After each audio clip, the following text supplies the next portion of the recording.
nasconde uno dei segreti dello stadio. Chi è fuori non vede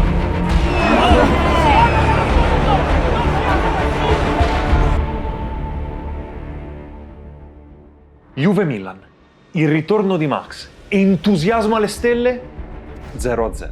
Ma non soffermarti solo sul risultato. Dietro quei 90 minuti ci sono storie, dettagli e curiosità che meritano di essere raccontate. E oggi te li porto tutti, uno per uno. Benvenuto nel Dietro le Quinte di Juve-Milan, benvenuto nel terzo episodio di On Target. Due obiettivi in particolare. Il primo, fare un focus su Max Allegri, labiali, atteggiamenti. Facile dirai, sì, se non fosse che... Ma l'obiettivo più importante è fare eye contact, infatti ci mettiamo questi occhiali che registrano e vediamo se Max mi guarda. Il secondo, interagire con il Panini Player of the Match e, come mi avete scritto nei commenti sotto all'ultimo video, chiedergli chi altro avrebbe potuto vincere quel premio oltre a lui. Ok, ci siamo. Per farti capire la preparazione, partiamo da Milano alle 15:30. Sì, hai capito bene, 5 ore prima. In questi big match non puoi sbagliare i tempi. Serrati, scanditi. Arrivo con largo anticipo, ritiro il pass e dentro dovevo mostrarti tante cose, partendo dalla panchina della Juve. Vi voglio far vedere questa cosa, perché questa è la TV e il monitor dove provano a capire che cosa è successo durante la partita. Ma adesso andiamo negli spogliatoi e facciamo il nostro parastinco d'oro. Andiamo. Sono vecchio! E qui fidati, vedrai qualcosa che difficilmente ti mostrano in TV. Spogliatoi, parastinco d'oro. Benvenuto nel parastinco d'oro. Io ti mostro il migliore, tu li voti nei commenti. E già qui ne abbiamo uno minuscolo. Ken. Bello, guarda Azic proprio nazionale. Molto carino. Di Gregorio, forse bello. Forse abbiamo il più bello di oggi. David ce li ha asimmetrici. Dusan, Juve e Serbia. Openda, molto bello. Scritto, diteci il vostro preferito. Adesso andiamo in quello del Milan. Parastinco d'oro anche in quello del Milan. Chicchette in quello della Juve sì ce ne sono, ma adesso vi faccio vedere quelli che la settimana scorsa non vi ho fatto vedere. Andiamo. Tra l'altro bello qua, con tutti i trofei. Piccoli easter egg. Io mi sono cambiato in questo spogliatoio. Ci siamo. Allora, andiamo a vedere un po' di parastinchi che qui non li vedo. Vabbè, Terracciano magari se li porta da casa. Perché alla fine i parastinchi li porti per tutta la vita. Gimenez, Vittoria e vabbè qui un po' di... Mira que te mando, que te esfuerces y seas valiente, no temas ni desmayes porque...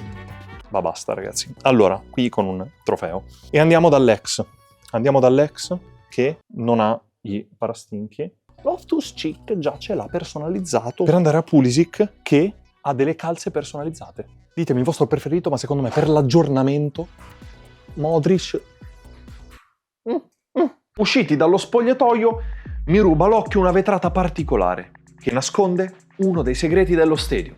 Vedete questo vetro? Ciao. Ma c'è qualcosa.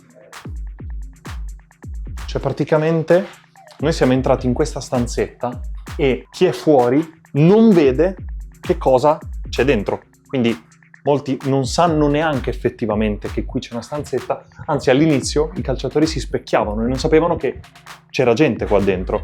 E adesso mi mangio una pizza? No, non è vero, non posso. Me la sarei mangiata, giuro. Ecco, già qui hai visto tanto e il tempismo è la chiave. Ma rientro in campo e non mi restava che aspettare i calciatori, perché sì, forse non lo sai, ma quelli della Juve non arrivano dal tunnel, bensì dalla tribuna, scendono per salutare i tifosi ed entrano negli spogliatoi. È quasi tutto pronto, non passano neanche 20 minuti che i calciatori entrano già a scaldarsi. E qui mi soffermo sull'ex per eccellenza in campo, Adrien Rabiot, che prima di iniziare scherza con Luka Modric. Poi arriva quel momento, ora o mai più. Sta per arrivare Allegri, gli metto gli occhiali e lo aspettiamo. Allegri stava per fare il suo comeback allo stadium. Eccolo, sorrisi alle telecamere, ancora nulla. Poi...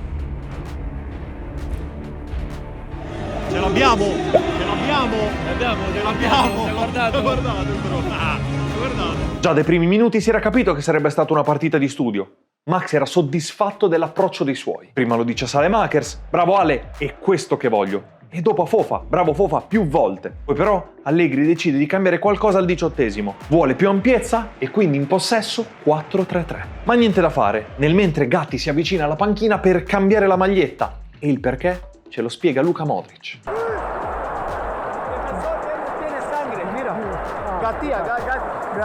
Un difensore tiene sangue, mira. Sta parlando di Gatti, che è costretto ad uscire un attimo e cambiarsi la maglia. In ogni caso i primi 45 minuti si concludono con qualche occasione, ma niente di eclatante. Fine primo tempo significa ricreazione e merenda. Anzi, stavolta cena. Intervallo, vellutatina di zucchine. È buona. Voto alla vellutata dell'Allianz Stadium 7,5. Mamma la fa più buona. Il secondo tempo si apre con una delle 3 occasioni più eclatanti della partita. Gatti in una mischia riesce a stoppare e calciare. E qui ti chiedo, Gatti avrebbe potuto fare di più o è stato un miracolo assurdo di Maignan? Ma non importa, si rimane sullo 0-0.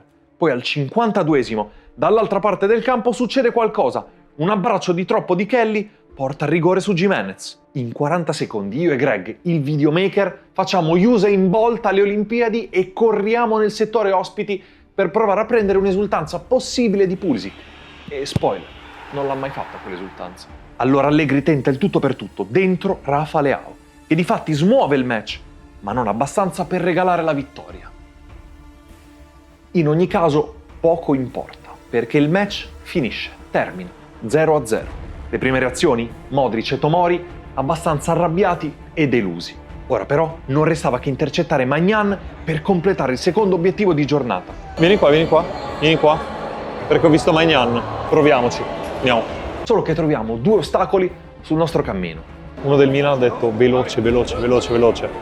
Oggi, impossibile. Il primo, che riporta quella frase di Max Allegri, voleva tutti i calciatori nello spogliatoio, il prima possibile. Per farvi capire, oggi la difficoltà stava per entrare negli spogliatoi, poi gli hanno detto guarda che devi fare l'intervista, quindi non è contento. Il secondo, Magic Mike, non era nel mood, sentiva che quel pareggio gli stava molto stretto.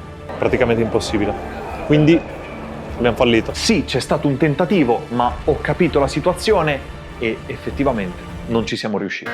Missione fallita. Anche i migliori possono sbagliare. Lo so. Ma adesso arriva la sosta e non voglio crearti hype. Però, fra 2 settimane faremo qualcosa di difficilissimo che ci porterà a percorrere tantissimi chilometri. Quindi se non vuoi perderti il prossimo episodio e in generale questa serie, ti invito ad iscriverti, attivare la campanella e noi ci vediamo fra 2 settimane. Alla prossima.